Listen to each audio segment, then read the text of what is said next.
आज बनवूया अख्खा मसूरची आमटी। अख्खा मसूर घेतला आहे स्वच्छ धुवून, एक टमाटा, कढीपत्ता, एक कांदा, लसूण आणि कोथिंबीर आणि आपल्याला अख्खा मसूर 2 शिट्टी कुकरला लावून घ्यायचं। अगोदर शिजवून घ्यायचं, नंतर फोडणी घालायची।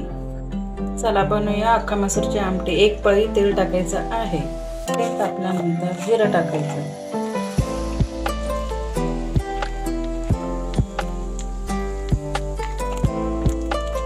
मग नंतर लसूण घालायचं, ठेचलेलं लसूण घालायचं,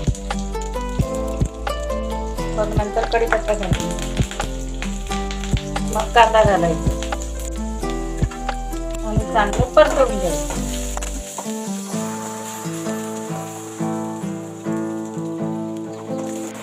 कांदा परतवून झाल्यानंतर टोमॅटो घालायचा, टोमॅटो चांगलं परतवून घ्यायचं।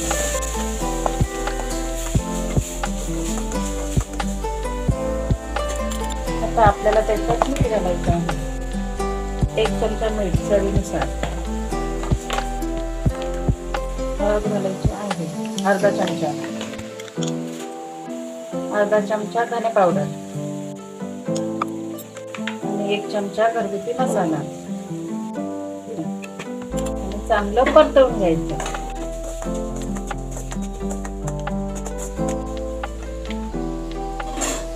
त्याला चांगलं परतवून द्या। आता टोमॅटो पण चांगला परतवून झाला आहे। आता आपल्याला त्याच्यात अख्खा मसूर घालायचा आहे शिजवलेला, चांगलं परतवून घ्यायचं। पण कोथिंबीर घालायची, 5 मिनिटं त्याला चांगलं शिजू द्यायचं स्लो गॅसवर। चला आता परत एकदा आमटी बघून घेऊ। बघा आता आपल्या आमटीला कशी उकळी आली आहे। मस्त दिसते आपली आमटी, चांगली तिला अजून 1-2 उकळी येऊ द्या आणि मग झाली आपली आमटी तयार।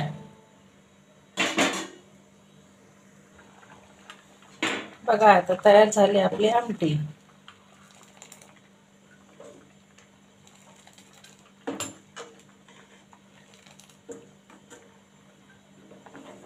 मस्त छान झाली आपली आमटी तयार। तर गॅस बंद करून झाकून द्यायची।